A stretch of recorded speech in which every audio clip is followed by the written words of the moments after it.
Bab 691. Kembalinya kemampuan domain jiwa neter untuk merasakan sekitarnya menandakan bahwa Xiang Shaoyun dapat mulai memikirkan cara untuk mengatasi kesulitan yang dihadapinya. Dia menemukan bahwa lapisan es tebal mengelilingi tubuhnya, dan di sekeliling es itu terdapat air. Ia dapat merasakan aliran air dan gelombang air. Ia juga menemukan sekelompok ikan panah es berenang di air. Ia juga yakin bahwa ia tidak lagi berada di dalam danau. Sebaliknya, ia telah hanyut ke tempat lain di laut. Ia berharap ikan panah es itu benar-benar menemukannya sehingga ia dapat menggunakan mulut panah mereka yang tajam untuk memecahkan es di sekitarnya dan membebaskannya. Sayangnya, itu hanyalah angan-angan belaka. Ikan-ikan itu tidak menemukannya. Selain itu, ia juga menemukan beberapa kristal yang sangat dingin terbungkus di dalam bongkahan es yang mengelilinginya, dan penemuan itu membuatnya sangat gembira.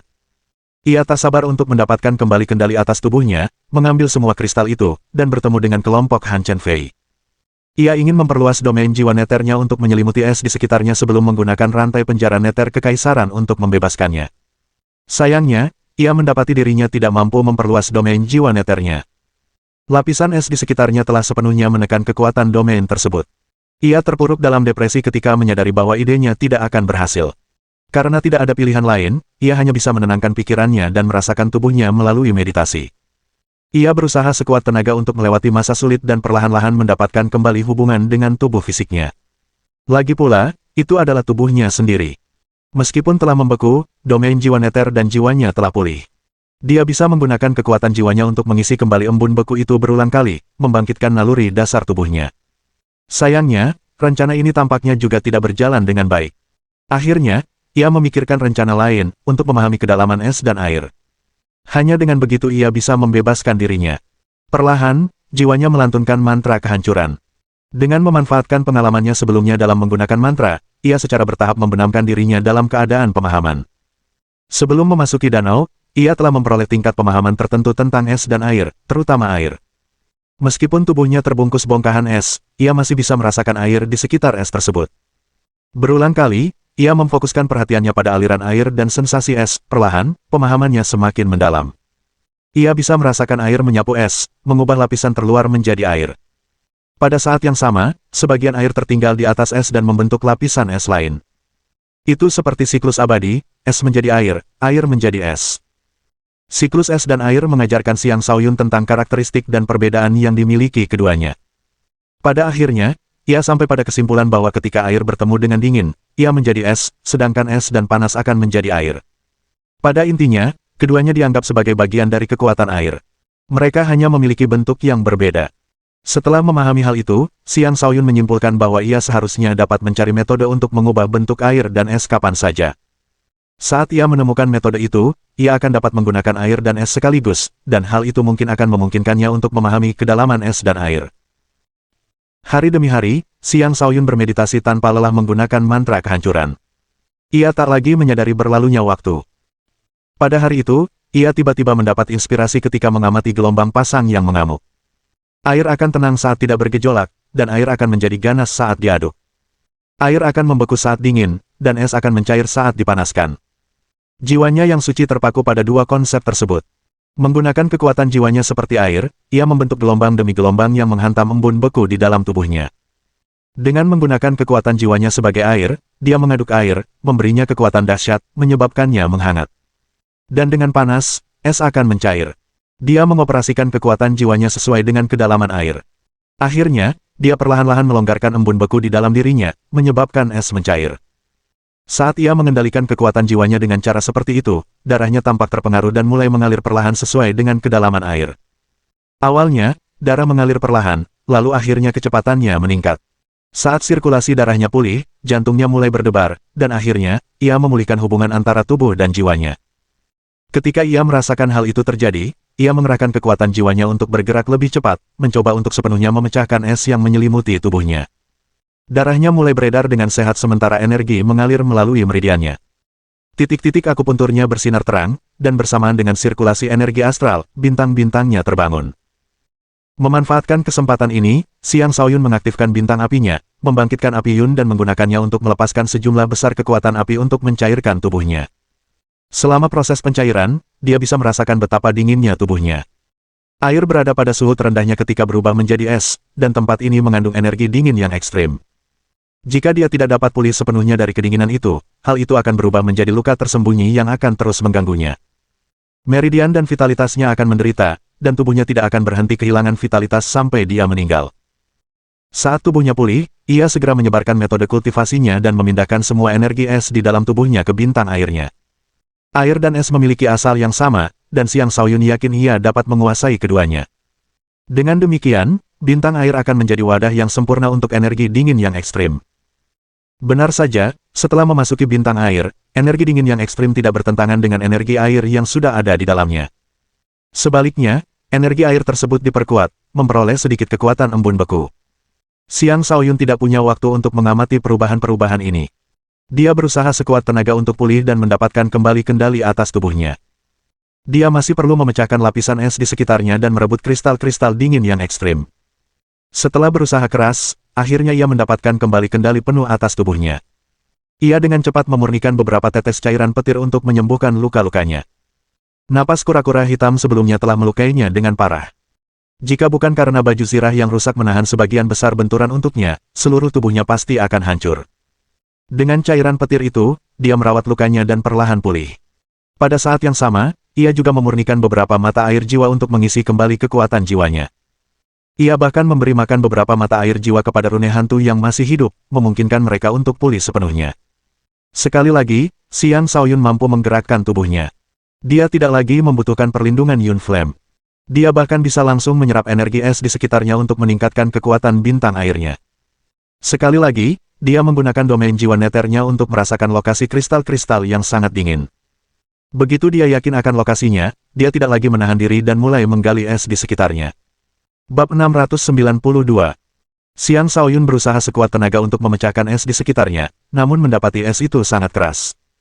Bahkan, es itu jauh lebih keras daripada senjata raja biasa dan hampir setara dengan senjata kaisar. Seandainya Xiang Shaoyun tidak memahami kekuatan embun beku dan mampu mengubah sebagian es menjadi air, dia mungkin akan menghabiskan waktu yang sangat lama hanya untuk menghancurkan es di sekitarnya. Saat ia mencairkan es menjadi air, ia juga menyerap energi ke dalam bintang airnya, dengan cepat mengisi bintang tersebut. Ia yakin tidak akan lama lagi sebelum bintang airnya mencapai batas kapasitasnya saat ini. Setelah bekerja keras, Xiang Shaoyun akhirnya berhasil mendapatkan kristal dingin ekstrim. Energi dingin ekstrim yang dipancarkannya adalah energi yang tidak dapat ditahan oleh orang biasa. Xiang Shaoyun buru-buru menggali kristal itu sebelum menyimpannya dalam wadah giok untuk mencegah energinya menyebar.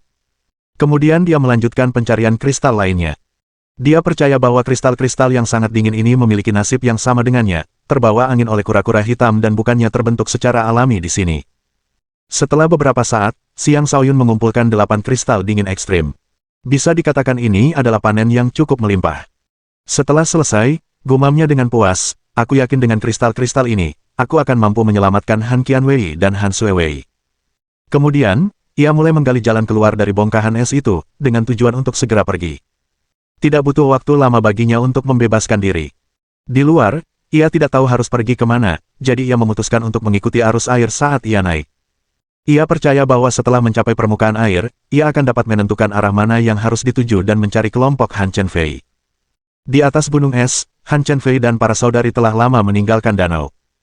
Mereka telah menunggu Xiang Shaoyun, tetapi dia tidak terlihat dimanapun. Saat mereka menunggu, mereka menjadi cemas. Mereka bahkan ingin memasuki danau itu lagi, tetapi mereka mendapati bahwa danau itu tiba-tiba mengamuk dengan gelombang dahsyat, melemparkan mereka kemana-mana begitu mereka memasuki air. Mereka kini yakin bahwa pasti ada sesuatu yang berubah di dalam danau itu. Kedua saudari itu langsung menyelam ke dasar tanpa ragu-ragu, tetapi Han Chenfei, seorang yang rasional, segera menghentikan mereka. Dia tidak akan membiarkan mereka terburu-buru menuju kematian. Sekalipun mereka terjun ke danau sekarang, itu tidak akan ada gunanya, dan mereka bahkan mungkin akan terbunuh. Xiang Shaoyun harus mengandalkan dirinya sendiri untuk tetap hidup. Oleh karena itu, mereka terus menunggu di atas gunung es sambil berlatih. Namun, sebulan telah berlalu, namun Xiang Shaoyun masih belum terlihat. Mereka telah kehilangan semua harapan. Pada saat itu, Han Lingxuang tiba untuk melaporkan bahwa anggota Istana Gletser sedang diserang. Bantuan mereka dibutuhkan. Han Chenfei menyeret kedua saudari itu pergi tanpa mengucapkan sepatah kata pun. Kedua saudari itu ingin terus menunggu Xiang Shaoyun, tetapi mereka tidak bisa mengabaikan penderitaan anggota Istana Gletser. Oleh karena itu, mereka memutuskan untuk terlebih dahulu membantu anggota Istana Gletser sebelum kembali menunggu, atau bahkan mati bersama Xiang Shaoyun. Mereka sama sekali tidak menyadari bahwa seluruh kejadian ini hanyalah jebakan yang dibuat oleh Han Lingxuang. Dia sebenarnya telah bersekongkol dengan pihak luar untuk mencelakai Han Chenfei. Saat Han Chenfei sibuk membantu bangsanya sendiri, Han Lingxuang tiba-tiba berbalik melawannya dan melukainya dengan parah. Pengkhianatan itu benar-benar mengejutkan Han Chenfei. "Lingxuang, kenapa?" tanya Han Chenfei, dengan ekspresi tidak pasrah di wajahnya. Ia tidak hanya menjadi korban penyergapan Han Lingxuang, tetapi juga diserang secara tiba-tiba oleh ahli lainnya. Serangan-serangan tersebut menyebabkan luka parah padanya. Leng Feng berusaha sekuat tenaga untuk melindunginya, tetapi ia tidak mampu melawan pendatang baru itu dan juga mengalami luka parah. Pendatang baru itu tak lain adalah Huo Sudong. Sejak bergabung dengan Akademi Naga Phoenix, Huo Sudong selalu bersikap rendah diri. Seolah-olah dia tidak ada. Dia adalah benih yang ditanam oleh pembunuh tikus di akademi, dan dengan bakatnya, dia juga merupakan salah satu murid terpenting di akademi. Namun, dia tidak pernah terlibat dalam persaingan untuk peringkat akademi. Keberadaannya selalu tidak pasti, dan karena itu, orang lain perlahan melupakannya. Sebenarnya, saat ia bergabung dengan akademi, seorang tetua dari generasi sebelumnya telah menerimanya sebagai murid pribadi. Tetua dari generasi sebelumnya itu adalah seorang pembunuh bayaran ahli, dan metodenya sesuai dengan metode para pembunuh tikus. Berkat bimbingannya, Huo Sudong mengalami perkembangan pesat dalam waktu 2 tahun. Ia kini telah mencapai tingkatan kelima alam kenaikan naga, sebuah pertumbuhan yang sangat mengejutkan. Dengan kekuatannya, dia bisa dengan mudah masuk 20 besar daftar naga Phoenix. Bahkan 10 besar pun mungkin. Lagi pula, Xiao Xi hanyalah kultivator alam kenaikan naga tahap kelima. Itulah mengapa Huo Sudong mampu melukai Han Chenfei. Dengan Han Lingxuang yang bekerja sama dengannya, mereka berhasil melukai Han Chenfei. Adapun saudari-saudari dari klan Han, mereka sama sekali diabaikan. Kekuatan mereka saat ini tidak berarti dalam situasi ini, dan Han Lingxuang menaklukkan mereka tanpa perlu banyak usaha. "Tuan Muda Istana, aku tidak pernah berencana untuk mengkhianatimu. Tapi sejak kau membawa kedua wanita jalang ini ke sisimu, kita berdua menjadi semakin jauh. Terlebih lagi, kau begitu tidak memihak sehingga kau bahkan mengajari mereka sutra Gletser dan berbagai teknik rahasia Istana Gletser. Tidakkah kau pikir kau sangat tidak adil?" kata Han Lingxuang dengan wajah iri. Han Chenfei menjelaskan, "Bukankah sudah kujelaskan alasannya? Aku tidak ingin mengganggu kultivasi kalian, sementara fisik mereka berbeda dari kalian." Namun sebelum dia selesai bicara, Han Lingxuang tertawa terbahak-bahak, "Haha, alasan yang bagus. Tapi pada akhirnya, bukankah itu karena mereka memiliki nama keluarga yang sama denganmu? Cukup, tak ada gunanya membicarakan semua itu. Han Chenfei, jika kau tunduk padaku, aku akan memberimu kesempatan untuk hidup. Kalau tidak, hehe, kau tahu konsekuensinya," kata Huo Sudong sambil tersenyum sinis. "Kau, bajingan, dan Han Lingxuang, dasar keparat, jika kalian berani menyakiti Tuan Muda Istana, aku takkan mengampuni kalian bahkan setelah aku mati." Leng Feng berdiri dengan susah payah di hadapan Han Chenfei dan meraung. Namun, Huo Sudong hanya perlu melambaikan tangannya dengan ringan untuk membuat Leng Feng terpental.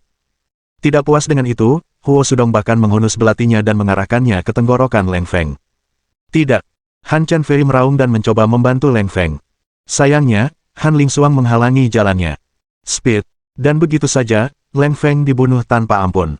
"Leng Feng." Han Chenfei melolong sedih. Pada saat itu, dia memutuskan untuk mengabaikan segalanya dan menggunakan teknik terlarang untuk membalas dendam atas kematian Leng Feng dengan membunuh Huo Sudong dan Han Lingxuang. Sayangnya, Han Lingxuang mengenalnya dengan baik. Sebelum dia sempat mengaktifkan tekniknya, Han Lingxuang menyerang lagi, membawanya ke ambang kematian. "Karena kau tak mau tunduk, aku akan menjadikanmu wanitaku saja. Setelah selesai, kau akan bisa mengabdikan dirimu padaku," kata Huo Sudong dengan tatapan mesum di wajahnya. Keputusasaan menyelimuti wajah Han Chenfei dan para saudari klan Han. Tepat pada saat itu, sebuah suara dingin terdengar dari kejauhan. "Huo Sudong, dasar bajingan, akhirnya kau berani menunjukkan dirimu. Saatnya kau mati." Bab 693. Huo Sudong berencana memperkosa Han Chenfei sebelum memaksanya tunduk. Dia tidak pernah menyangka seseorang akan muncul untuk menghentikannya. Ketika dia mendengar suara yang familiar itu, dia sangat terkejut. Dia segera menarik tangannya dan mundur dengan tergesa-gesa. Kekuatan Huo Sudong telah tumbuh pesat, dan dia tidak takut bahkan ketika menghadapi seorang jenius di peringkat 10 teratas daftar naga Phoenix. Siapa yang bisa membuatnya begitu takut? Tidak jauh dari situ, sesosok muncul dengan cepat seperti badai, banyak bongkahan es dan angin dingin menerpa sekitarnya. Pendatang baru itu tak lain adalah Xiang Shaoyun, yang baru saja lolos dari malapetaka di bawah laut. Setelah meninggalkan bongkahan es yang melingkupinya, ia bergegas keluar dari air dan mendapati dirinya telah sampai di tepi gunung es. Ia segera mengerti bahwa kura-kura hitam telah meniupnya ke sudut gunung es, dan danau es itu memang terhubung dengan laut. Itulah sebabnya ia bisa kembali begitu cepat.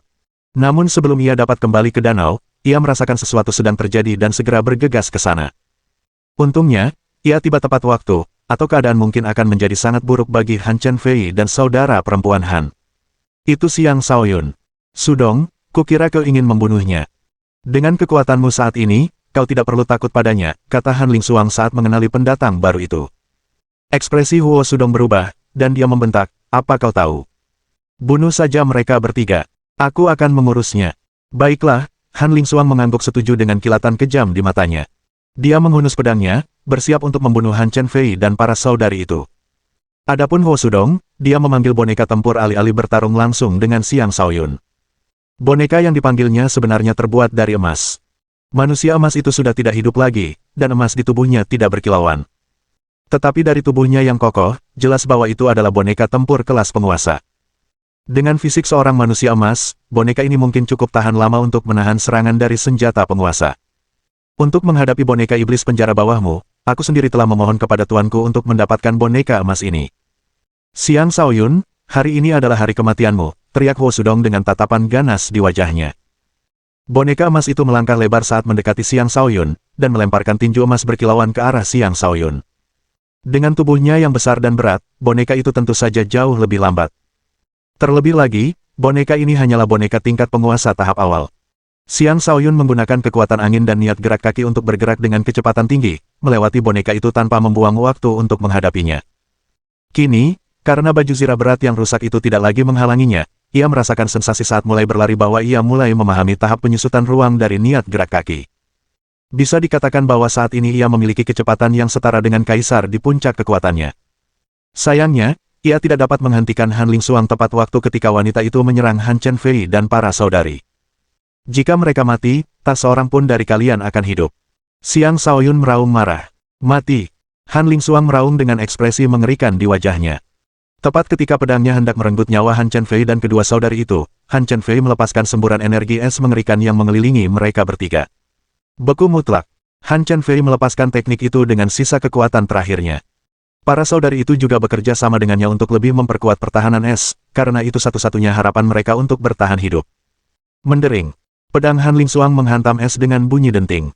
Bongkahan es yang terbentuk oleh pembekuan mutlak itu sangat keras, memiliki pertahanan yang setara dengan baju zirah kaisar. Dengan demikian, serangan pertama Han Lingsuang gagal membunuh. Sialan, aku pasti akan membunuh kalian semua hari ini. Han Lingsuang meraung marah. Jika Han Chen Fei dan para saudari itu dibiarkan hidup, dia tidak akan bisa lagi tinggal di akademi. Jika tidak, hanya masalah waktu sebelum mereka membunuhnya. Sayangnya baginya, sebelum dia bisa melancarkan serangan lebih lanjut, Xiang Shaoyun tiba, pedang pembunuh langit penguasa miliknya diayunkan ke arahnya. Bang! Han Lingsuang tidak menyangka Xiang Shaoyun akan tiba secepat itu. Saat ia menyadari kedatangannya, pedangnya telah mencapai kepalanya, membelahnya menjadi dua. Darah merahnya berceceran di atas es di sekitar mereka, mewarnai es dengan warna merah tua yang indah. Han Lingsuang ingin mencelakai orang lain, tetapi malah dirinya sendiri yang celaka. Ia berakhir tragis. Huo Sudong ingin membantunya, tetapi ia tidak bisa datang tepat waktu. Lagi pula, ia memang tidak pernah berencana untuk membantu sejak awal. Ia hanya ingin menggunakan Han Lingsuang sebagai umpan untuk menciptakan celah agar ia bisa melancarkan serangan mendadak terhadap Xiang Shaoyun. Sebuah belati hijau muncul di tangan Huo Sudong saat dia menyerang Xiang Shaoyun dengan kecepatan tercepat yang bisa dia kerahkan. Dia telah belajar dari kesalahan masa lalunya. Dengan betapa terampilnya Huo Sudong menggunakan belatinya, jelas bahwa dia sudah menjadi seorang pembunuh berdarah dingin.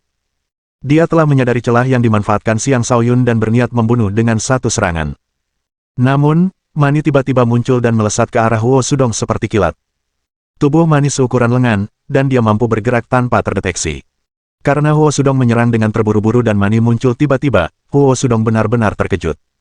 Terkejut, dia buru-buru menghindar ke samping. Dia berhasil menghindari serangan fatal itu, tetapi Mani berhasil menggigit bahunya dengan keras, menyebabkan dia mengertakkan giginya kesakitan. Huo Sudong menahan rasa sakit dan mengayunkan belatinya, tetapi Mani segera mundur setelah menyerang. Pada saat ini, boneka manusia emas itu mencapai Xiang Shaoyun. Xiang Shaoyun mengangkat Han Chen Fei dan para saudari itu sebelum dengan cepat melesat pergi, sementara boneka manusia emas itu dengan gigih mengejar mereka. Uang, bawa mereka pergi, kata Xiang Shaoyun. Mani berubah kembali ke wujud aslinya, bergegas mendekat, dan menangkap para wanita sebelum melarikan diri. Adapun Xiang Shaoyun, dia berbalik dan menyerang Huo Sudong.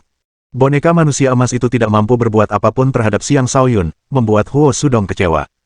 Dia tidak menyangka Xiang Shaoyun memiliki kecepatan seperti itu.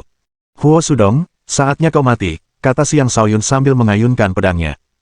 Auranya melonjak dan arus listrik meraung seperti naga saat energi pedang terbentuk dan terbang menuju Huo Sudong. Ketika Huo Sudong merasakan aura menekan Xiang Shaoyun dan teringat teknik aneh yang pernah digunakan Xiang Shaoyun di alam iblis, ia menjadi gentar. Tanpa ragu-ragu, ia berlari menuju boneka emasnya. Boneka itu melangkah maju dan menangkis serangan yang datang. Pergi. Huo Sudong dengan tegas memerintahkan boneka emas itu untuk pergi bersamanya. Bab 694. Huo Sudong sangat ketakutan. Selama berada di alam iblis, dia telah menyaksikan sendiri kehebatan Xiang Shaoyun. Dan sekarang, bahkan dengan boneka emas sekalipun, dia tidak lagi berani menghadapi Xiang Shaoyun. Ia khawatir jika ia sedikit saja lebih lambat dalam melarikan diri, Xiang Shaoyun akan memanggil boneka iblis penjara bawah tanah. Pada saat itu, ia tidak akan bisa melarikan diri lagi. Ia tidak menyadari bahwa boneka iblis penjara bawah tanah telah dihancurkan. Jika tidak, Xiang Shaoyun pasti sudah lama mengeluarkannya. Xiang Shaoyun mampu menandingi kecepatan boneka emas itu, tetapi dia tetap memutuskan untuk berhenti mengejar. Bahkan tanpa boneka iblis penjara bawah tanah, dia masih memiliki domain jiwa bawah tanah yang dapat digunakan untuk menghentikan pelarian mereka. Namun, dia tidak sepenuhnya yakin dapat menundukkan boneka emas itu dengan domain jiwa bawah tanahnya. Selain itu, Han Chenfei dan saudari-saudari Han masih membutuhkan bantuannya. Oleh karena itu, dia menatap Huo Sudong yang melarikan diri dan meraung, "Lain kali aku melihatmu, aku akan mengambil nyawamu. Saat kita bertemu lagi, aku akan memastikan kau tidak punya kesempatan untuk kembali." Huo Sudong bersumpah dalam hati. Ia mengira kali ini ia akan mampu menyingkirkan Xiang Shaoyun, tetapi ia menyadari bahwa ia masih belum cukup percaya diri. Terlebih lagi, persiapannya masih tampak tidak memadai. Lain kali ia bertindak, ia akan memastikan telah memasang jebakan yang tidak akan bisa dihindari Xiang Shaoyun. Saat Huo Sudong melarikan diri, Xiang Shaoyun memanggil Mani kembali. Karena Mani tidak pergi jauh, ia segera kembali bersama para wanita itu. Ketika Mani meletakkan mereka di tanah, Xiang Shaoyun mendapati bahwa ketiganya pingsan di dalam balok es yang membungkus diri mereka. Adapun apakah mereka masih hidup, ia hanya akan mengetahuinya setelah melepaskan es tersebut. "Mani, awasi terus. Aku akan membantu mereka," kata Xiang Shaoyun. "Baik, bos," jawab Mani lalu melayang ke langit untuk mengawasi sekeliling mereka. Xiang Shaoyun pertama kali mengamati bongkahan es yang menyelimuti mereka. Dari es itu, dia bisa merasakan hawa dingin yang sangat menusuk. Tentu saja, itu masih belum sekuat kristal es yang sangat dingin. Aku tidak bisa memecahkan es secara langsung, dan aku juga tidak bisa mencairkannya dengan api, karena itu akan membahayakan mereka. Aku perlu mencairkan es secara perlahan dengan menggunakan kedalaman es dan air, gumam Xiang Shaoyun pada dirinya sendiri. Kemudian, ia memanfaatkan kedalaman konsep es dan air, yang telah ia pahami dan mengerti kembali saat terjebak di bawah air. Air dan dingin akan menghasilkan embun beku, sedangkan es dan panas akan menghasilkan air. Meletakkan kedua tangannya di atas es, dia menutup matanya dan membenamkan inderanya dalam kekuatan es, dia berharap es itu menghangat, mencair menjadi air. Dengan pemahamannya tentang kedalaman es dan air, tidak butuh waktu lama sebelum balok es itu mulai mencair perlahan. Tubuh mereka segera terbebas dari bongkahan es, dan telapak tangan Xiang Shaoyun kini bertumpu pada sesuatu yang lembut, bukan lagi bongkahan es, hal itu memberinya sensasi aneh, yang membuatnya membuka mata. Yang menyambutnya adalah sepasang mata yang menatap lurus ke matanya. "Han Chenfei, kamu sudah bangun?" Xiang Shaoyun bertanya dengan prihatin. Kakau, lepaskan." Han Chenfei tiba-tiba berteriak lemah. Saat itulah Xiang Shaoyun menyadari bahwa telapak tangannya sebenarnya berada di dada wanita itu. Maaf," katanya dengan canggung sambil cepat-cepat menarik tangannya. Sensasi lembut dan lentur itu terasa cukup menyenangkan, gumamnya. Tidak diketahui apakah Han Chenfei telah sangat melemah atau hanya merasa malu, tetapi dia menutup matanya sekali lagi dan terhuyung ke samping. Xiang Shaoyun segera memeganginya. "Han Chenfei, pegang erat-erat." Kemudian, ia memberinya cairan penyembuhan tingkat kaisar. Meskipun dengan melakukan itu, tubuh mereka kembali bersentuhan, namun karena terburu-buru membantu, ia tidak mempermasalahkannya. Dengan nutrisi dari cairan kaisar, Han Chenfei sedikit pulih. Ia memanfaatkan kesempatan itu untuk mulai bermeditasi dan memulihkan diri. Xiang Shaoyun kemudian juga memberi para saudari klan Han beberapa cairan kebesaran. Prioritasnya saat ini adalah membantu mereka pulih. Melihat para saudari itu, dia menghela napas dalam hati, apakah aku berhutang budi pada mereka di kehidupan lampauku atau semacamnya. Sejujurnya, dia hanya menganggap para saudari itu sebagai teman dan tidak lebih, tetapi dia juga yang telah menyelamatkan mereka berkali-kali. Dia bahkan tidak mengharapkan imbalan apapun. Dia hanya berharap mereka akan tetap aman mulai saat itu agar semua usahanya sebelumnya untuk menyelamatkan mereka tidak sia-sia.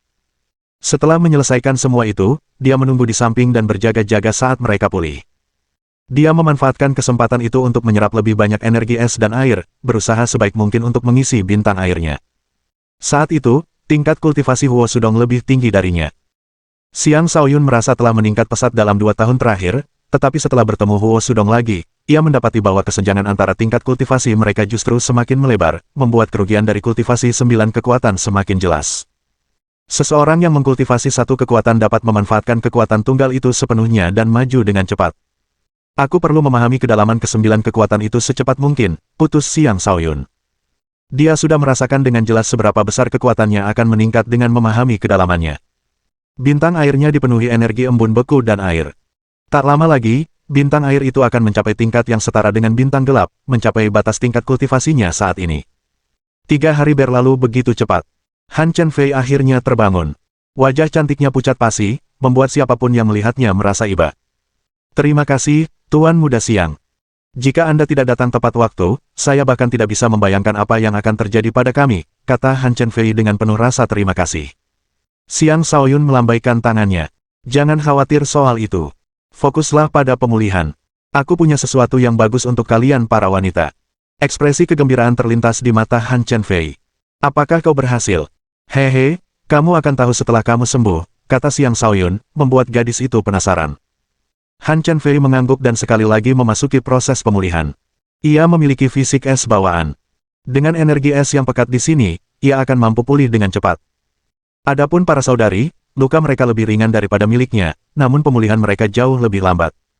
Akhirnya, 7 hari kemudian, mereka telah pulih dengan sangat baik. Para saudari itu sekali lagi sangat berterima kasih kepada Xiang Shaoyun. Sebelumnya, mereka mengira sesuatu yang buruk telah terjadi padanya. Namun sekali lagi, ia muncul untuk menyelamatkan mereka. Mereka bahkan menduga dialah bintang keberuntungan yang ditakdirkan untuk mereka. Sepertinya kau sudah hampir sembuh. Lihat apa yang kubawa untukmu, kata Xiang Shaoyun sambil mengeluarkan 3 kotak giok.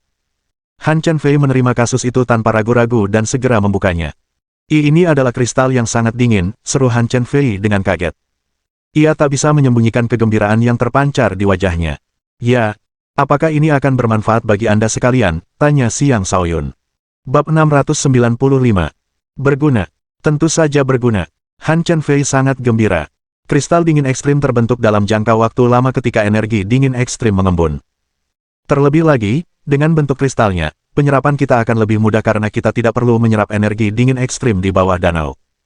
Tuan Muda Xiang, Anda luar biasa. Han Chen Fei sangat gembira.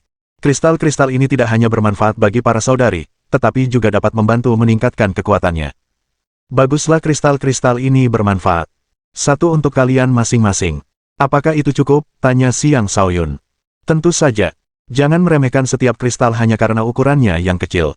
Setiap kristal mengandung energi yang melimpah. Itu lebih dari cukup untuk kita, jawab Han Chen Fei tanpa berpikir. Namun, ia segera teringat sesuatu saat mendekati Xiang Shaoyun dan bertanya dengan penasaran, jangan bilang kau punya lebih banyak. Uhuk. Ya, saya masih punya beberapa lagi, kata Xiang Shaoyun. Wow, bagus. Tolong, tukarkan semuanya denganku. Aku menginginkan semuanya, seru Han Chen Fei seperti anak kecil yang kegirangan. Karena terlalu bersemangat, ia mendekati Xiang Shaoyun, hingga hampir menyentuh dadanya yang menjulang tinggi.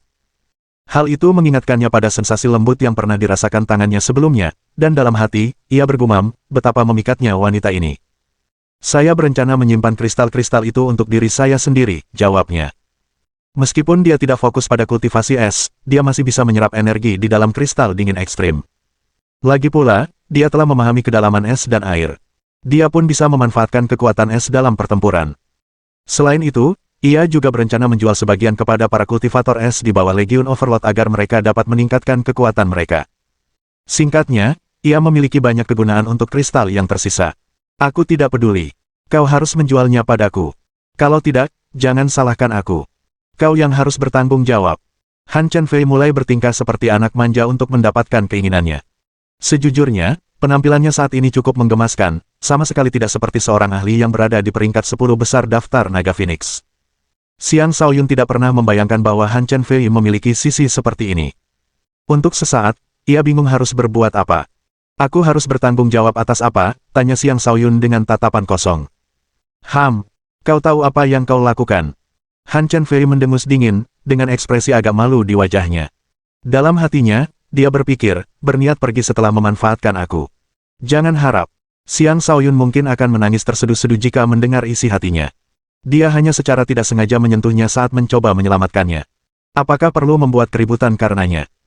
Di sisi lain, para saudari klan Han menjadi lebih berimajinasi ketika mendengar kata-kata Han Chen Fei, membentuk cerita di kepala mereka tentang rahasia antara Han Chen Fei dan Xiang Shaoyun. Pada saat yang sama, sedikit rasa cemburu memenuhi hati mereka. Namun, ketika mereka memikirkan bagaimana Xiang Shaoyun dan Han Chen Fei pada dasarnya adalah sepasang individu yang sama-sama berbakat, mereka merasa bahwa keduanya memang pantas satu sama lain. Mereka bahkan tidak mampu merasa iri. Baiklah, aku akan menjual satu kepadamu, kata Xiang Shaoyun setuju. Satu. Tidak. Setidaknya 3. Han Chen Fei membantah. Kenapa kau tidak merampok seseorang saja? 1. Ambil atau tinggalkan. Apakah kau benar-benar seorang pria? Mengapa kau begitu pelit? Apa gunanya kristal dingin ekstrim itu untukmu? Karena kau toh akan menjualnya, sebaiknya kau jual saja padaku. Aku mau 3.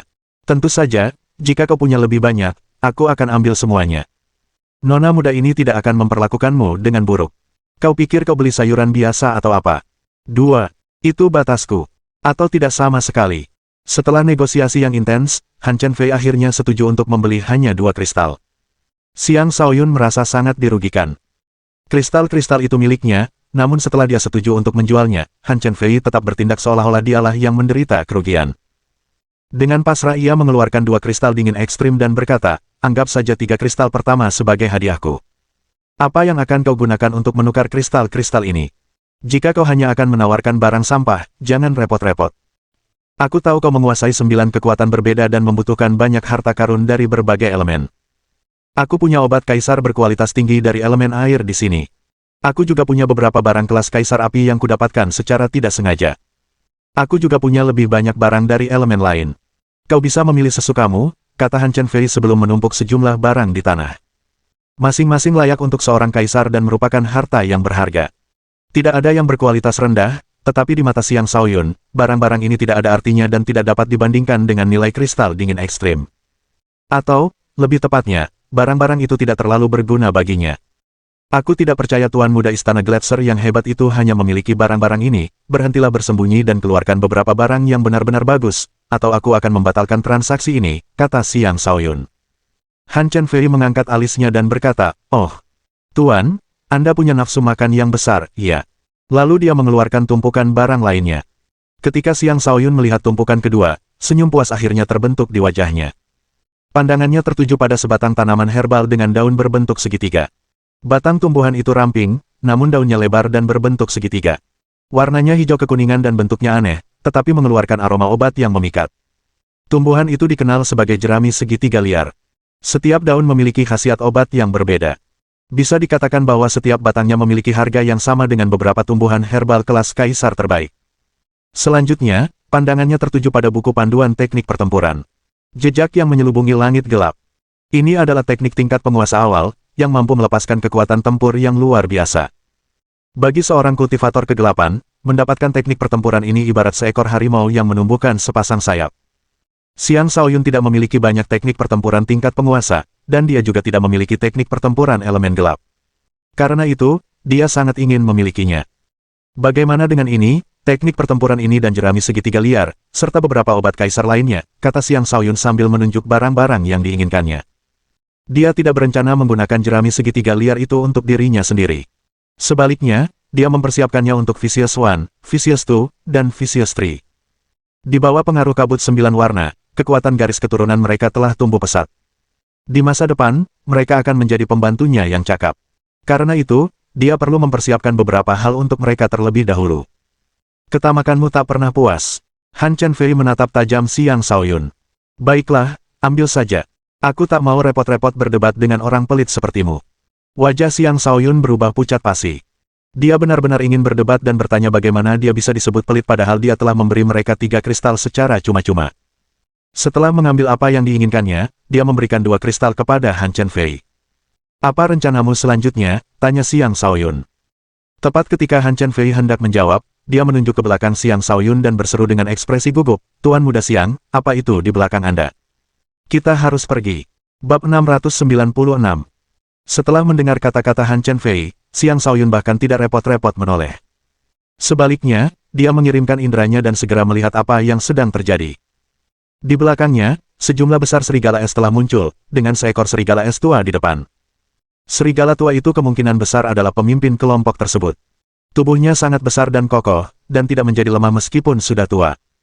Bulu putihnya yang mengkilap sangat halus, dan matanya, yang memancarkan keganasan, tampak bersinar dengan kebijaksanaan. Serigala es tua itu kemungkinan besar adalah seorang Raja Iblis. Dengan kekuatannya, ia mampu menakut-nakuti Han Chen Fei dan para saudari. Terlebih lagi, ia memiliki sejumlah besar Kaisar Iblis di belakangnya. Han Chen Fei segera menyeret kedua saudari itu dan melarikan diri. Bahkan Xiang Shaoyun pun tidak berencana untuk tinggal. "Anak-anak muda, jangan takut. Serigala tua ini tidak datang untuk membuat masalah bagi kalian," kata serigala es tua itu. Xiang Shaoyun dan Han Chen Fei terhenti ketika mendengar kata-kata itu. Han Chen Fei berinisiatif bertanya, "Tuan Serigala Es, ada yang bisa kami bantu?" Para iblis sangat menekankan sumpah, dan karena serigala tua itu telah berjanji untuk tidak membuat masalah bagi mereka, dia tidak akan menyerang. "Aku tidak mencarimu. Pemuda inilah yang kucari," kata serigala es tua sambil menatap Xiang Shaoyun. Xiang Shaoyun menunjuk dirinya sendiri dengan heran. "Tuan Serigala Es, Anda mencari saya?"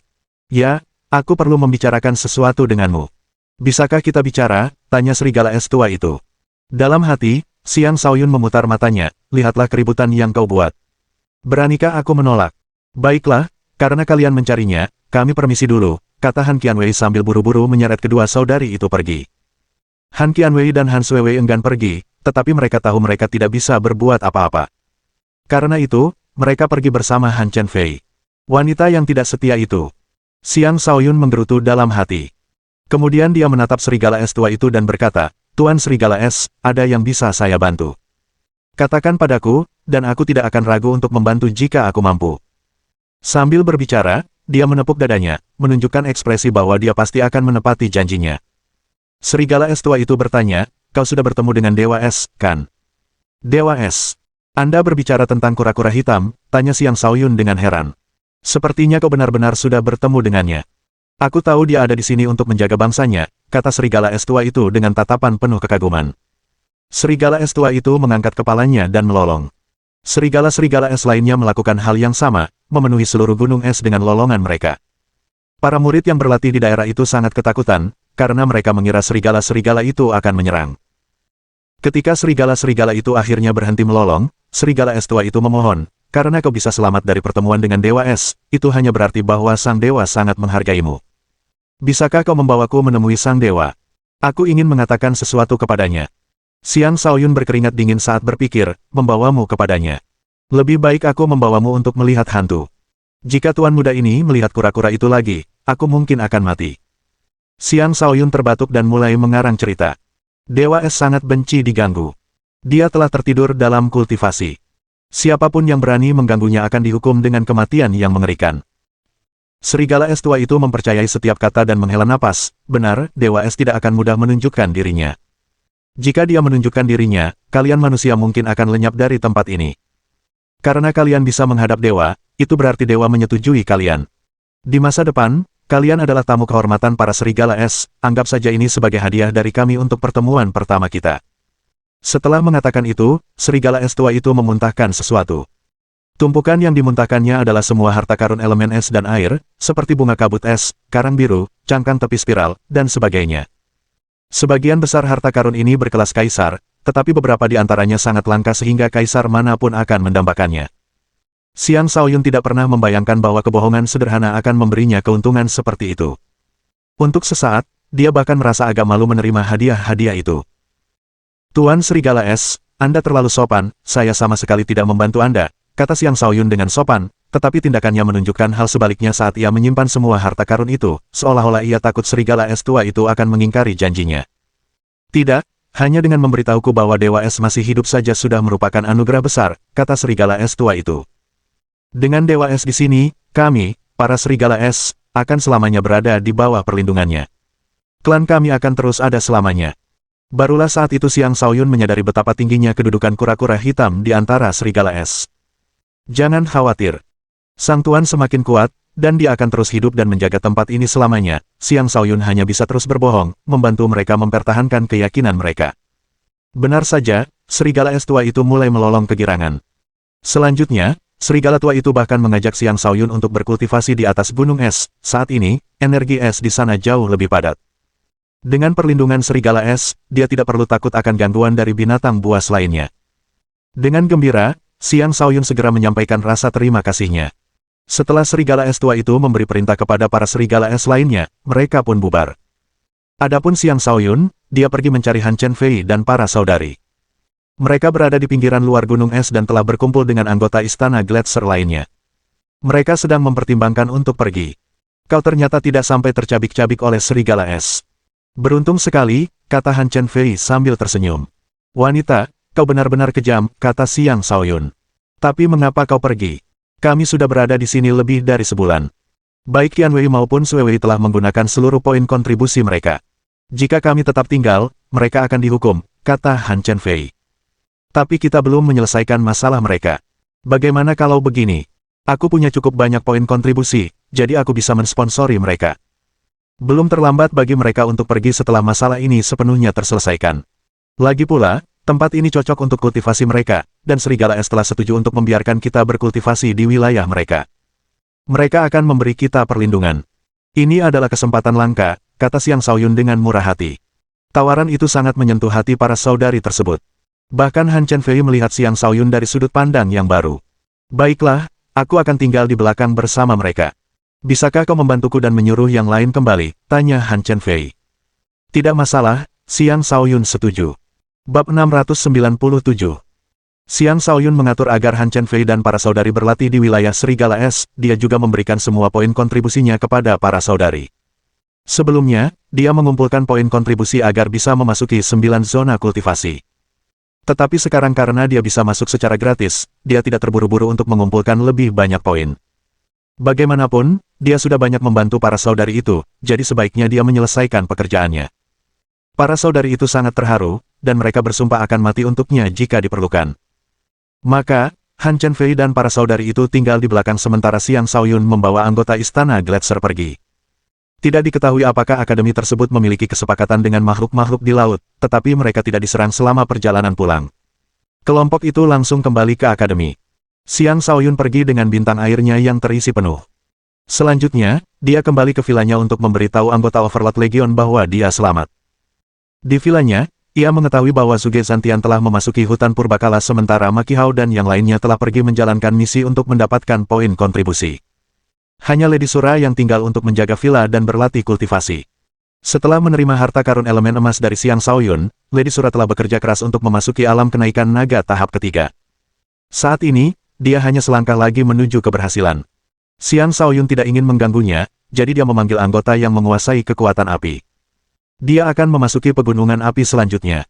Pemahamannya tentang kekuatan api cukup dalam, tetapi dia masih belum memahami kedalaman api yang sesungguhnya. Dia ingin menggunakan kesempatan ini untuk memahaminya dan mengisi bintang apinya. Tak lama kemudian, 12 anggota Overlord Legion tiba, dan mereka semua adalah kultivator api yang tidak sedang menjalankan misi dan dapat memasuki zona kultivasi bersama Xiang Shaoyun. Alih-alih beristirahat, Xiang Shaoyun langsung membawa mereka ke pegunungan api. Zona yang disebut pegunungan api sebenarnya adalah zona dengan serangkaian gunung berapi yang berkesinambungan. Beberapa gunung berapi masih aktif dan kadang-kadang memuntahkan lava, sementara yang lain telah tidak aktif selama bertahun-tahun. Sebuah spesies unik tinggal di pegunungan api, dan mereka dikenal sebagai roh api. Roh api terbentuk dari api murni, dan kecerdasan mereka tidak terlalu tinggi, namun mereka memiliki kekuatan api yang luar biasa. Terlebih lagi, jumlah mereka sangat banyak, dan begitu ada satu yang memasuki wilayah mereka, mereka akan menyerang bersama-sama tanpa memandang siapa penyusup itu. Di sisi lain, jika seseorang membunuh roh api, ia akan mampu menyerap seberkas kobaran api roh api murni dari roh yang mati dan meningkatkan bintang apinya. Berkas kobaran api roh api murni mengandung sedikit energi asal api, dan sangat membantu dalam meningkatkan kultivasi seorang kultivator api. Karena itu, banyak kultivator membentuk kelompok untuk memburu roh api ini guna meningkatkan kecepatan kultivasi mereka. Namun, di antara para murid, rasio kultivator api cukup tinggi. Dengan demikian, persaingan di pegunungan api sangat ketat, dan konflik dapat dengan mudah muncul. Kekuatan api mencapai puncaknya di lingkungan ini, sehingga Yukaidi dan Yu Xiang, pemimpin Flaming Sun, praktis tinggal di sini sepanjang tahun dengan identitas mereka sebagai murid prioritas khusus. Tersiar kabar bahwa Yu Xiang telah mencapai alam kenaikan naga tingkat 7. Itu adalah kecepatan kultivasi yang mengejutkan. Xiang Shaoyun telah mempelajari semua itu dari anggota Legion Overlord, yang memungkinkannya untuk memiliki gambaran yang lebih baik tentang situasi umum di pegunungan api. Begitu mereka tiba, gelombang panas yang hebat menerpa mereka. Energi api yang pekat memenuhi daratan, mendorong semua kultivator api untuk duduk dan mulai berkultivasi. Untungnya, para murid jenius ini memiliki kemauan yang kuat dan tahu bahwa ini bukanlah lokasi yang optimal bagi mereka untuk berkultivasi. Ling Lin, kita harus pergi kemana? Tanya Xiang Shaoyun. Ini adalah Ling Lin yang sama yang pernah memasuki alam iblis bersama Xiang Shaoyun di masa lalu. Baik dia maupun Jin Sui bergabung dengan akademi sebagai pengikut Shou Xie. Dia baru-baru ini berhasil menembus ke alam kenaikan naga tahap akhir pertama, tetapi tingkat kultivasi ini dianggap lemah dibandingkan dengan murid-murid jenius lainnya. Dia adalah seorang kultivator api dan pernah berlatih di sini. Karena itu, dia memiliki pemahaman umum tentang zona kultivasi ini. Dia menjawab, mereka yang berasal dari matahari berkobar menduduki tempat kultivasi terbaik. Adapun tempat-tempat lain, ditempati oleh faksi-faksi yang berbeda. Jika kita tidak melawan mereka, kita hanya bisa memilih beberapa tempat yang terpencil. Namun, tempat-tempat itu memiliki roh api yang relatif lebih sedikit, dan beberapa bahkan tidak memiliki sama sekali. Kita sebaiknya merebut tempat yang bagus untuk diri kita sendiri, kata orang lain. Orang itu adalah Deng Lingtian, seorang kultivator alam kenaikan naga tingkat 2 puncak. Dia hanya selangkah lagi menuju tingkat 3. Yang lain pun menyetujui sarannya. Lagi pula, mereka semua adalah pemuda yang bersemangat dan tentu saja tidak mau bercocok tanam di tempat yang kurang berkualitas. Xiang Shaoyun tersenyum. Bagus. Karena semua orang berpikir sama, mari kita pergi ke tempat yang lebih baik. Aku penasaran, seperti apa rupa roh api. Maka, kelompok itu menuju ke sebuah gunung berapi aktif tertentu dengan energi api yang tebal dan banyak roh api. Matahari yang berkobar sudah menduduki gunung berapi tertinggi, jadi tidak ada yang berani mendekatinya. Kehadiran Yu Xiang dan Yukaidi saja sudah cukup untuk membuat banyak orang gentar. Xiang Shaoyun tidak begitu sombong sehingga langsung menyerbu ke tempat mereka. Meskipun dia yakin bisa melawan mereka, dia tidak ingin mempersulit Yukaidi. Oleh karena itu, dia mengincar tempat aliansi di. Dilin dan Xia Yunxi sama-sama kultivator api, dan mereka sering datang ke sini. Akibatnya, aliansi menempati tempat kultivasi yang sangat baik di pegunungan api. Setelah mengetahui hal itu, Xiang Shaoyun langsung menyerbu ke tempat aliansi di. Sebelumnya, ketika ia menantang Dilin menghindari duel tersebut. Sekarang setelah ia sendiri berada di sini dan menyerbu wilayah mereka, akankah Dilin masih lari dari pertarungan? Kuharap kau tidak mengecewakanku, gumam Xiang Shaoyun, matanya dipenuhi niat membunuh yang kuat. Dia telah menunggu momen ini sangat lama. Darah dalam dirinya mendidih, dan dia tidak sabar untuk melawan pengkhianat itu. Ketika mereka tiba di kaki gunung berapi yang diduduki oleh aliansi di, seseorang menghalangi jalan mereka dan berteriak, aliansi di ditempatkan di sini. Siapapun yang tidak terkait harus pergi, atau jangan salahkan kami jika kami tidak menunjukkan belas kasihan. Kedua petugas jaga tersebut sama-sama telah mencapai alam kenaikan naga tahap kedua tingkat lanjut. Xiang Shaoyun hanya melambaikan tangannya. Lakukan penyelamatan secepat mungkin. Xiang Shaoyun bahkan tidak mau repot-repot menghadapi lawan-lawan yang lemah seperti itu secara pribadi. Menghadapi mereka akan menghina statusnya sebagai penguasa tertinggi dan menghormati lawan-lawan rendahan tersebut. Bab 698. Setelah beberapa kali baku tembak, kedua penjaga aliansi di itu terluka di sekujur tubuh dan tidak dapat bertarung lagi. Akademi Naga Phoenix tidak melarang pertempuran internal, tetapi pembunuhan sangat tidak dianjurkan. Jika melanggar, seseorang akan dihukum berat. Adapun tindakan Xiang Shaoyun membunuh Han Ling Xuang di atas gunung es, itu semata-mata karena dia tidak punya pilihan lain. Terlebih lagi, dia memiliki banyak alasan untuk membunuh saat itu, dan dia tidak akan takut meskipun ada yang melaporkannya. Tentu saja, dia percaya bahwa Huo Sudong tidak akan berani mempublikasikan kejadian itu. Di zona pegunungan api, ada banyak murid akademi. Karena itu, membunuh kedua anggota aliansi di ini bukanlah hal yang mungkin. Keduanya sangat marah atas kekalahan mereka. Lawan mereka telah bertempur bersama-sama melawan mereka berdua. Dalam situasi itu, mereka tidak memiliki peluang sama sekali. Xiang Shaoyun kemudian memimpin pasukan Overlord Legion mendaki gunung berapi. Tak lama kemudian, sekelompok orang tiba setelah turun dari gunung berapi. Mereka telah merasakan pertempuran di kaki gunung berapi dan berada di sana untuk memberikan bantuan. Jumlah mereka sekitar 15 orang. Rupanya, aliansi telah merekrut cukup banyak anggota. Adapun alasan mengapa mereka berhasil merekrut begitu banyak anggota, itu karena seorang tetua generasi sebelumnya telah menerima Dilin sebagai murid pribadinya. Para anggota baru ini semuanya ingin mendapatkan dukungan dari faksi tetua generasi sebelumnya melalui Dilin. Kelompok pendatang baru ini dipimpin oleh Ditong dan Disang. Itu kamu, Xiang Shaoyun, kamu berani datang kepada kami. Disang meraung saat melihat Xiang Shaoyun. Disang kini juga merupakan kultivator alam kenaikan naga, tetapi ia 2 tingkat di bawah Ditong. Ditong telah mencapai tingkat ketiga. Bisa dikatakan bahwa kemajuannya cukup pesat. Benar, hari ini, aku di sini untuk aliansi Di. Jika kalian pintar, minggir. Kalau tidak, aku akan melumpuhkan kalian semua, kata Xiang Shaoyun dengan tatapan jahat di wajahnya. Dia sangat membenci siapapun dari klan Di, karena kesetiaan sepertinya mengalir dalam darah mereka. Sampah sepertimu berani membuat keributan. Para prajurit, habisi mereka semua, perintah Disang. Dengan kekuatan yang dimiliki Disang, seharusnya dia tidak mampu memerintah anggota aliansi Di. Namun karena dia adalah kakak laki-laki Dilin, mereka tetap menunjukkan rasa hormat yang cukup kepadanya.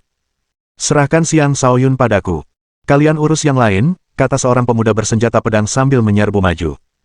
Pedangnya bersinar dengan cahaya cemerlang, memancarkan ketajaman yang tak tertandingi, dan kekuatan yang dahsyat. Hati-hati, Overlord. Dia adalah Xia Qiuhua, dan kekuatannya setara dengan wakil komandan, kata Deng Lingtian. Dia, ya, aku pernah mendengar namanya dari kakak Tang. Bagus, aku akan mulai melawannya, ejek Xiang Shaoyun, melangkah maju, dan melayangkan pukulan ke arah pedang yang datang. Sebuah kepalan tangan berapi yang dahsyat bertabrakan dengan pancaran pedang yang tak terbatas. Gemuruh.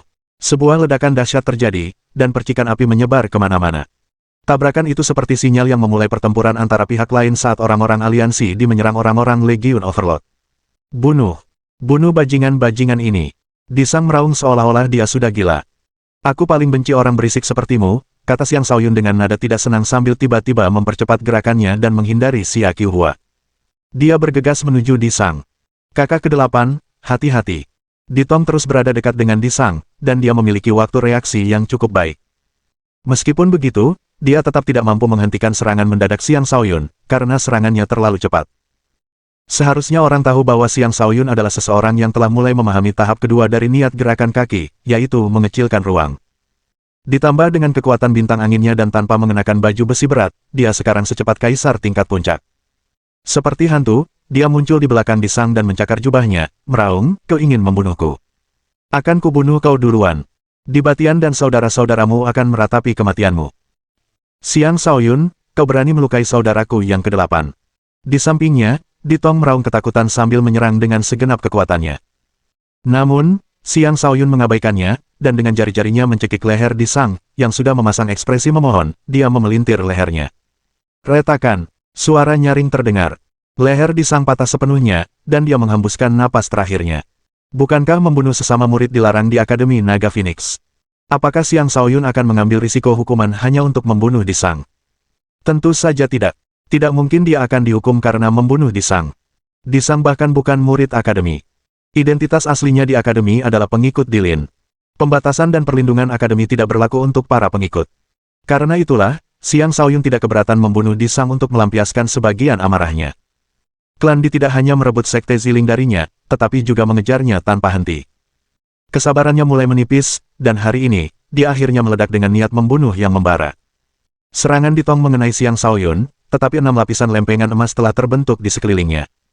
Karena itu, serangan tersebut tidak dapat berbuat banyak padanya, yang menunjukkan kekuatan kitab 6 lempengan emas. Saudara ke-8. Ditong meratap pilu sambil menatap mayat Disang, hatinya dipenuhi kesedihan. Dia menyerang Xiang Shaoyun dengan membabi buta seolah-olah dia sudah gila. Dengan tingkat kultivasinya di alam kenaikan naga tahap ketiga, dia mampu meningkatkan kemampuan bertarungnya hingga tingkat akhir tahap keempat, sesuai dengan statusnya sebagai kultivator jenius. Sayangnya, kekuatan sebesar itu tak berarti apa-apa di hadapan Xiang Shaoyun. Berbalik, Xiang Shaoyun melepaskan 7 cakar matahari membara miliknya dan menghancurkan serangan Ditong sebelum mencakar tubuhnya. Ditong bukanlah tandingannya, dan dia terlempar jauh sambil batuk darah, dengan bekas cakaran berdarah di wajahnya. Tepat ketika Xiang Shaoyun hendak menyerang, serangan Xia Qiuhua menghantam punggungnya. Xiang Shaoyun, aku lawanmu, kata Xia Qiuhua sambil mengayunkan pedangnya yang berkobar ke arah Xiang Shaoyun. Serangannya sederhana namun efektif, tekniknya sederhana namun mendalam, dan kemampuan menyerangnya luar biasa. Dia adalah kultivator alam kenaikan naga tingkat 3 puncak, hanya selangkah lagi menuju tingkat 4. Seandainya tingkat kultivasinya tidak sedikit lebih rendah dari Tang Longfei, dia pasti sudah lama mengalahkan Tang Longfei.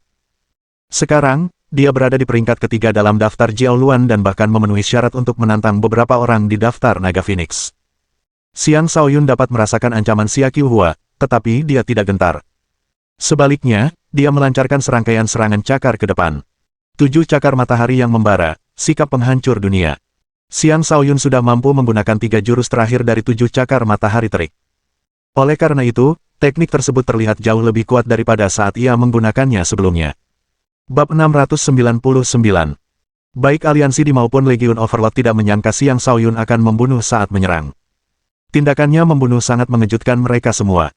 Dia bertindak sebagaimana seharusnya seorang Overlord, menunjukkan kesombongan yang menakutkan. Bunyi, retak, yang keras yang didengar oleh orang-orang aliansi menyebabkan detak jantung mereka meningkat dan bulu kuduk mereka berdiri. Karena itu, momentum mereka terhambat dalam pertempuran mereka dengan Legiun Overlord. Ketika dua pasukan bertempur, yang berani akan menang. Orang-orang dari aliansi tidak lagi gagah berani, sementara orang-orang dari Legiun Overlord keberaniannya meningkat karena sikap otoriter Xiang Shaoyun. Karena itu, orang-orang aliansi pun mendekati kekalahan. Sementara itu, Xiang Shaoyun terlibat dalam pertarungan melawan Xia Qiuhua. Awalnya, Xia Qiuhua ingin bertarung secara adil dengan Xiang Shaoyun untuk melihat siapa yang lebih kuat. Tetapi Ditong bersikeras untuk ikut bertarung, mengubahnya menjadi pertarungan 2 lawan 1. Saat itu, Xia Qiuhua ingin mundur, tetapi ketika ia mengingat kematian Di Sang, ia tidak punya alasan untuk mundur. Jika mereka tidak bisa membalas dendam, reputasi aliansi akan anjlok. Anggota mereka akan pergi, dan akan sulit bagi mereka untuk membangun kembali diri mereka sendiri. Xia Qiuhua mengira bahwa dengan bekerja sama dengan Ditong, mereka akan mampu mengalahkan Xiang Shaoyun dengan mudah. Lagi pula, Xiang Shaoyun hanyalah kultivator alam kenaikan naga tingkat 2. Bahkan jika dia bisa bertarung melawan lawan yang lebih kuat darinya, itu tidak akan berarti banyak. Namun, semakin lama ia bertarung melawan Xiang Shaoyun, semakin tinggi penilaiannya terhadap kekuatan Xiang Shaoyun.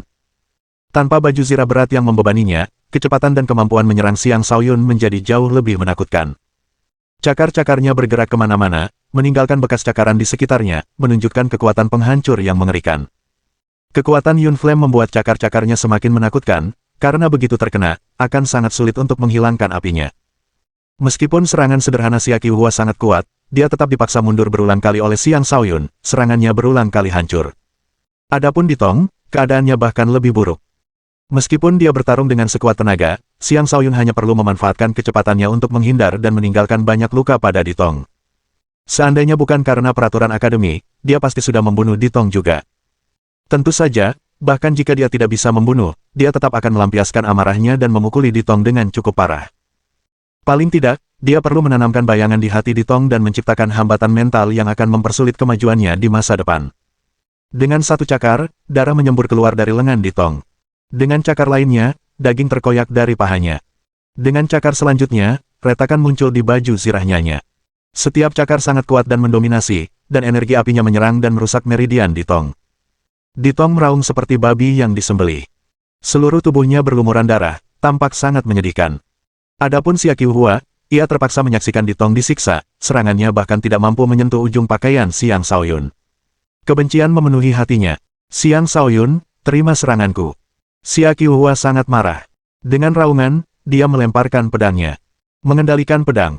Tahap pengendalian pedang adalah tahap kedua dari niat pedang. Apakah Xia Qiuhua telah memahaminya? Tidak juga. Itu hanyalah kemampuan khusus yang unik untuk teknik pertempuran yang dia kembangkan. Kemampuan itu hanya berfungsi dalam jarak pendek, dan bahkan memiliki batas waktu. Jauh lebih lemah daripada tahap pengendalian pedang sejati. Meskipun begitu, itu tetap merupakan serangan yang menakjubkan. Setelah terlepas dari tangannya, pedang itu bertambah kuat saat melayang di udara seperti pelangi yang menyala, mengarah langsung ke Xiang Shaoyun dengan kekuatan yang luar biasa. Saat Xiang Shaoyun menyadari keberadaan pedang itu, pedang tersebut sudah tiba di depan wajahnya dengan kecepatan yang luar biasa. Ia segera bereaksi dengan mencondongkan tubuh ke belakang, nyaris menghindari tusukan tersebut. Namun, pedang itu justru berbalik dan menusuk ke arah punggungnya. Itu adalah serangan yang luar biasa yang memang menyerupai tahap pengendalian pedang. Xiang Shaoyun masih mampu bereaksi dengan cepat, tetapi dia gagal menghindari pedang itu dengan sempurna saat pedang itu melesat melewati pinggangnya dan menyebabkan luka berdarah. Jelas sekali kekuatan Xia Qiuhua tidak bisa diremehkan. Pedang itu berputar lagi, tetapi kali ini, Xiang Shaoyun melakukan sesuatu yang berbeda dan menendangkan kakinya, meninggalkan bayangan di udara. Tendangan badai. Bayangan itu berubah menjadi badai yang menyeret pedang itu masuk, menyebabkan pedang itu kehilangan kendali sebelum terlempar. Pedang itu menusuk seorang gelandangan di kejauhan.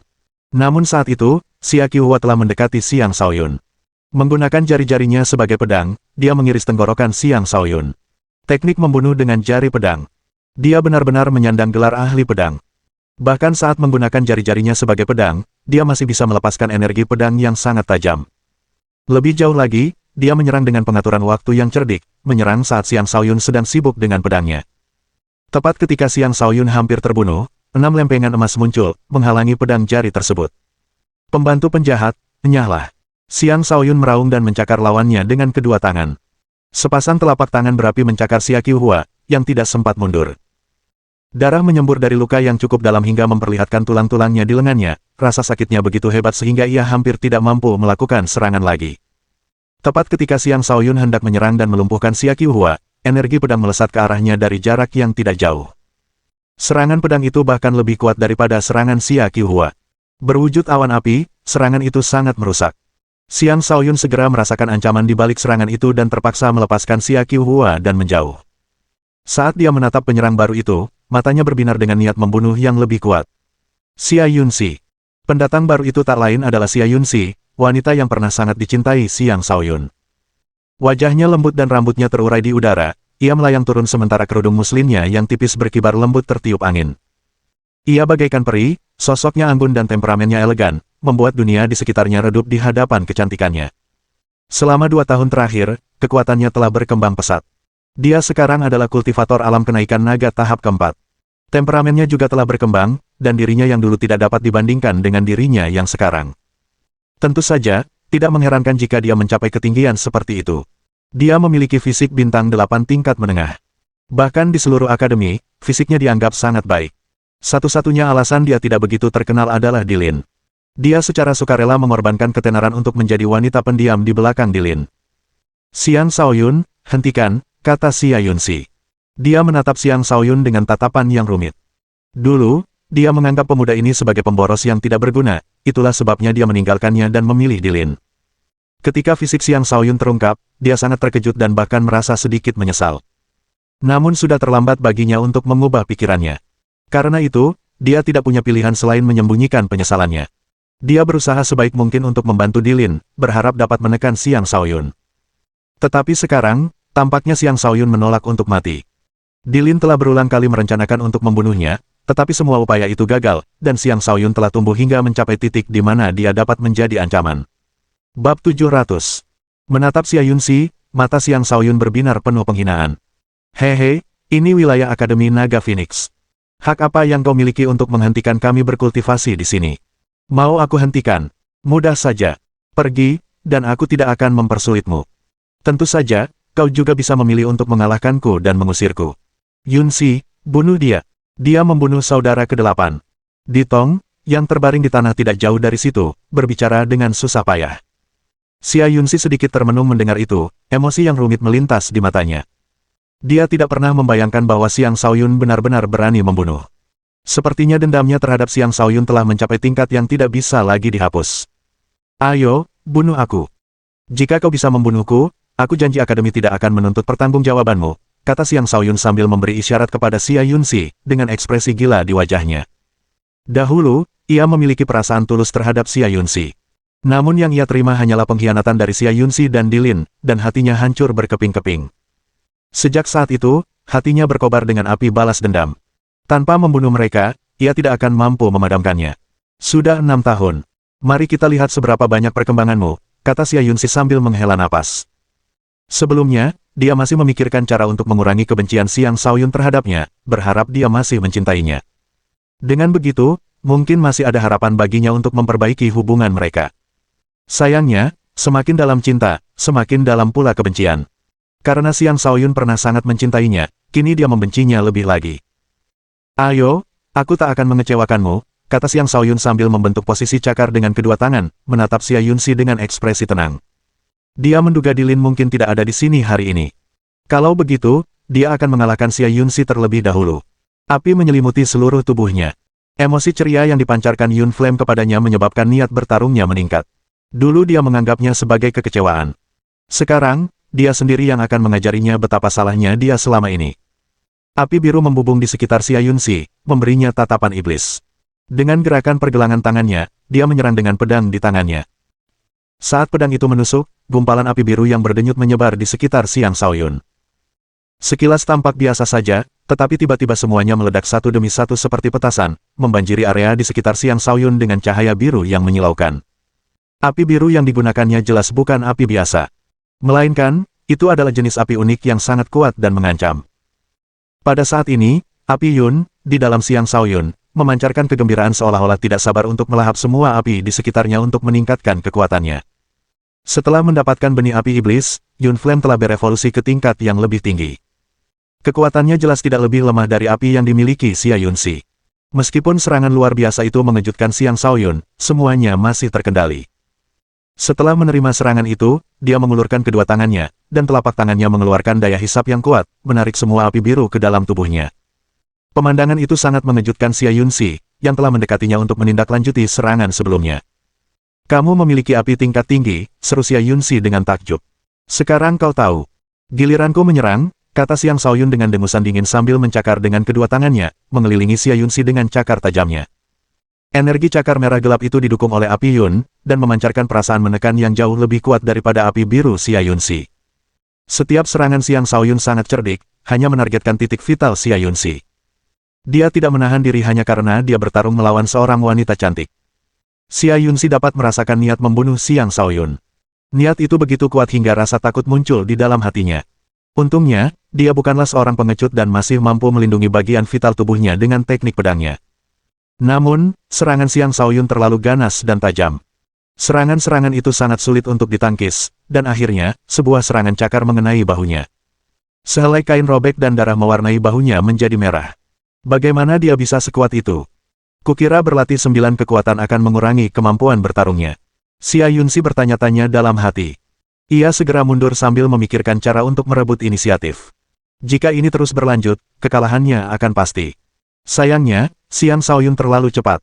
Ia tidak diberi kesempatan untuk beristirahat karena serangannya yang bertubi-tubi terus-menerus menekannya. Serangan cakaran semakin banyak menghantamnya, dan jika bukan karena baju zirah dalam yang dikenakannya, dia pasti sudah telanjang sekarang. Dia sangat malu, tetapi dia tidak punya jalan keluar. Di saat krisis, Xia Qiuhua akhirnya menyeret tubuhnya yang terluka dan bergegas ke medan perang, mengurangi tekanan pada Xia Yunxi. Pergi. Kami tidak bisa menghentikannya, kata Xia Qiuhua. Xia Yunxi sedikit ragu sebelum bergegas menuju mayat di sang. Dia mengangkat mayat itu sebelum meraih di tong. Kemudian dia melarikan diri sambil berteriak, semuanya, mundur. Kita akan mengingat penghinaan ini. Ketika pemimpin aliansi meninggalkan tempat persembunyiannya, dia akan membalas dendam untuk kita. Atas perintahnya, para anggota aliansi diberhenti bertempur, dan mereka mulai mundur dengan panik. Hanya Xia Qiuhua yang tersisa dalam perjuangan sengit melawan Xiang Shaoyun untuk menghentikannya mengejar. Tentu saja, jika Xiang Shaoyun benar-benar ingin mengejar mereka, Xia Qiuhua tidak akan mampu menghentikannya. Xiang Shaoyun meningkatkan kekuatan serangannya dan hanya butuh waktu singkat untuk sepenuhnya mengalahkan Xia Qiuhua. Banyak luka terhampar di tubuh Xia Qiuhua, bahkan baju zirahnya pun retak. Terlihat jelas betapa dahsyatnya kekuatan api Xiang Shaoyun. Jika dia ingin membunuh Xia Qiuhua, dia bisa melakukannya dengan mudah. Tetapi dia tidak melakukannya. Sambil melingkarkan jari-jarinya di leher Xia Qiuhua, dia berkata dingin, Kakak Tang menghormati dirimu sebagai pria sejati. Namun, kau telah mengikuti tuan yang salah. Tunduklah, dan tuan muda ini akan mengampunimu. Saat Xiang Shaoyun kembali ke akademi sebelumnya, Tang Longfei telah berkali-kali menyebutkan bakat Xia Qiuhua dalam kultivasi dan pertempuran. Dia sangat menyesalkan bahwa orang seperti itu adalah anggota aliansi Di. Dari bagaimana Xia Qiuhua secara pribadi menghentikannya agar yang lain bisa melarikan diri, jelas bahwa dia setia. Itulah mengapa Xiang Shaoyun ingin merekrutnya. Xia Qiuhua menatap tajam Xiang Shaoyun dan berkata, bunuh aku kalau kau berani. Kalau aku sampai mengerutkan kening sedikit saja, aku akan dianggap bajingan. Xiang Shaoyun ragu sejenak sebelum membanting Xia Qiuhua ke tanah. Bantingan itu membuat mulut Xia Qiuhua dipenuhi tanah. Selanjutnya, Xiang Shaoyun membuatnya terpental dengan tendangan. Jika bukan karena kesan kakak Tang yang luar biasa tentangmu, aku pasti sudah membunuhmu. Pergi sana, teriak Xiang Shaoyun dengan tidak senang. Mohon dukungan dari omom ante-ante sekalian, buat subscribe atau sharekan novel Mimin ke Facebook kalian, agar channel Mimin bisa terus berkembang. Dengan begitu, Mimin bisa lebih semangat untuk up novel seru lain ke depannya. Buat teman-teman yang sudah subscribe dan sharekan novel Mimin, Mimin ucapkan terima kasih banyak-banyaknya. Sekiranya teman-teman menghadapi masalah video diputar dalam bahasa Inggris, coba tukar kepada bahasa Indonesia original melalui cara ini. Semasa mendengarkan, pencet tombol setting di atas kanan video, pilih audio track dan tukar bahasa.